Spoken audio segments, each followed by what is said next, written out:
Baik, bismillahirrahmanirrahim. Assalamualaikum warahmatullahi wabarakatuh. Jumpa lagi kita dalam pembelajaran daring hari ini dalam mata pelajaran pendidikan kewarganegaraan dengan saya Umi Khairia. Bagaimana kabarnya kalian semua? Semoga senantiasa sehat dan selalu dalam lindungan Allah Subhanahu wa taala. Oke, pada pertemuan kali ini kita akan membahas bab kelanjutan di modul 5, yaitu tentang kita menjadi satu. Di dalam pertemuan daring kali ini kita akan membahas unit 3, yaitu dengan judul Maju Tak Gentar. Nah, bangsa Indonesia sendiri itu telah merumuskan tujuan nasionalnya dalam Undang-Undang Dasar Negara Kesatuan Republik Indonesia tahun 1945. Di antaranya yaitu mencerdaskan kehidupan bangsa, melindungi segenap bangsa dan seluruh tumpahan darah Indonesia, lalu memajukan kesejahteraan umum, ikut serta dalam menciptakan perdamaian dunia. Nah, dalam mewujudkan tujuan nasional tersebut, tentunya bangsa Indonesia itu memiliki pasang surut yang dalam hal itu menyangkut di beberapa bidang. Misalnya seperti dalam bidang ekonomi, bidang politik, dan bidang-bidang yang lainnya. Nah, yang pertama yaitu pasang surutnya tujuan nasional bangsa yang menyangkut di bidang kehidupan bidang politik. Yaitu yang pertama dalam kehidupan bidang politik. Dalam kehidupan bidang politik, bahasa Indonesia itu dapat menciptakan iklim penyelenggaraan negara yang sehat dan dinamis. Hal tersebut dapat diwujudkan melalui pemerintah yang aspiratif dan terpercaya yang dibangun sebagai penjelasan kedaulatan rakyat. Nah, jadi dalam kehidupan bidang politik ini, bangsa Indonesia itu dapat menciptakan iklim penyelenggaraan negara yang sehat dan dinamis melalui pemerintahan yang aspiratif dan terpercaya yang dibangun sebagai penjelasan kedaulatan rakyat. Penyelenggaraan negara yang sehat dan dinamis bukan hanya menyangkut penataan kelembagaan negara sebagai suprastruktur politik, tetapi juga sinergis dengan pembangunan infrastruktur politik.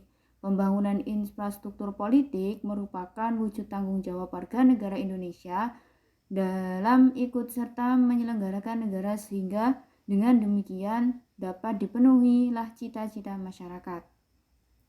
Salah satu contoh nyata keterlibatan warga negara dalam bidang politik adalah keikutsertaannya dalam memutuskan kesepakatan dalam pembangunan nasional, misalnya ikut rembuk desa atau ikut dalam musyawarah-musyawarah desa. Nah, ini adalah salah satu contoh keterlibatan masyarakat atau keikutsertaan masyarakat dalam bidang politik, yaitu dalam hal pembangunan nasional, seperti dalam pembangunan misalnya seperti di kampung, ikut dalam musyawarah pembangunan kampung, dan lain-lain. Yang kedua yaitu kehidupan di bidang ekonomi.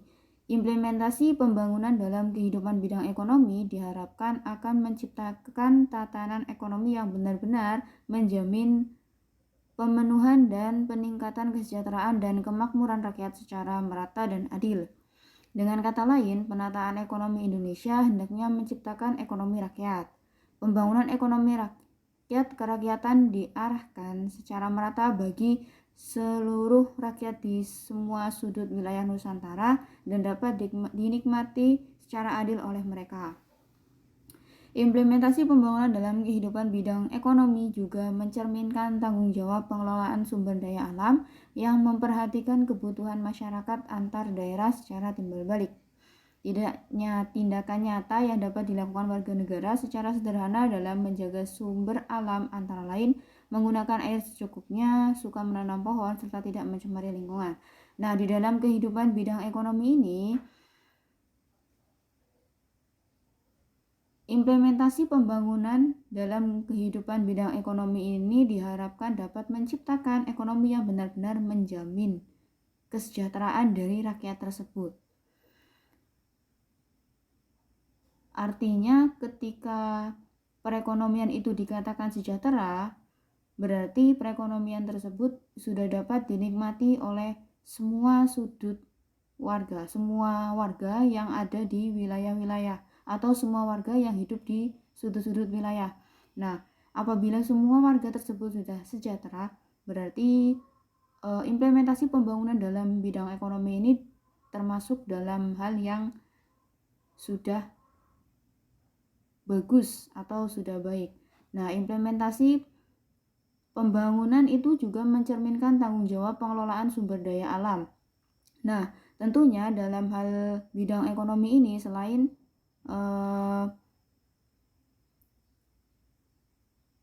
bisa mewujudkan ekonomi yang merata atau yang adil, agar hal tersebut bisa terjadi, tentunya ada peran dari warga masyarakat itu sendiri, yaitu dengan cara menjaga agar sumber daya alam itu tetap dapat dinikmati secara terus-menerus. Nah, bagaimana sih caranya? Yaitu dengan menggunakan air secukupnya, menanam pohon, dan tidak mencemari lingkungan. Yang selanjutnya yaitu kehidupan di bidang sosial budaya. Implementasi pembangunan nasional akan menciptakan sikap batiniah dan lahiriah yang mengakui, menerima, dan menghormati segala bentuk perbedaan atau kebinekaan sebagai kenyataan hidup di sekitarnya dan sekaligus sebagai karunia dari Sang Pencipta. Kenyataan kebinekaan masyarakat Indonesia antara lain tercermin dalam perbedaan agama, suku bangsa, bahasa daerah, dan adat istiadat.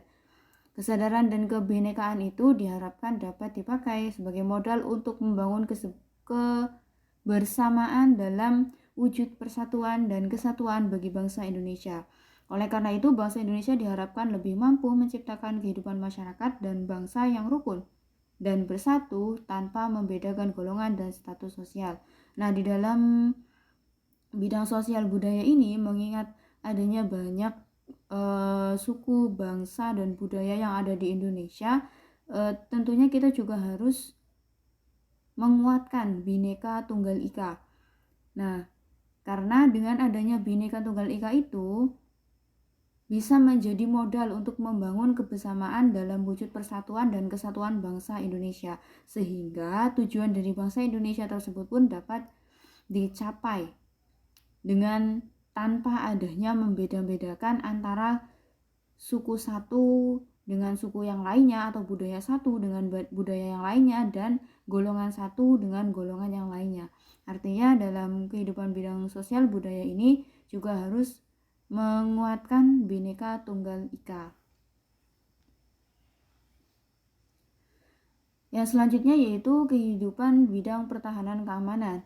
Implementasi pembangunan nasional dalam kehidupan pertahanan dan keamanan diharapkan akan menumbuhkan dan mengembangkan kesadaran cinta tanah air bangsa. Cinta tanah air dan bangsa tersebut lebih lanjut akan membentuk jiwa setiap warga negara Indonesia dalam upaya bela negara.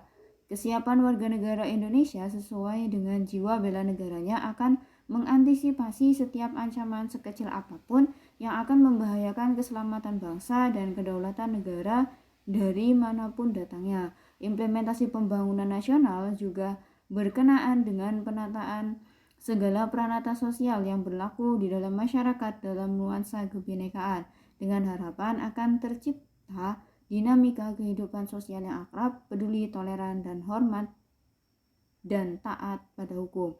Nah, jadi implementasi pembangunan nasional dalam kehidupan pertahanan dan keamanan ini diharapkan dapat menumbuhkan dan mengembangkan rasa cinta tanah air. Nah, dengan adanya rasa cinta tanah air tersebut, maka dapat membentuk dari jiwa setiap warga negara itu untuk membela suatu negara. Nah, demikianlah tadi materi pada pertemuan kali ini, yaitu tentang sub maju tak gentar. Semoga dapat bermanfaat dan dapat diterima penjelasannya. Tetap semangat belajar. Saya akhiri. Wassalamualaikum warahmatullahi wabarakatuh.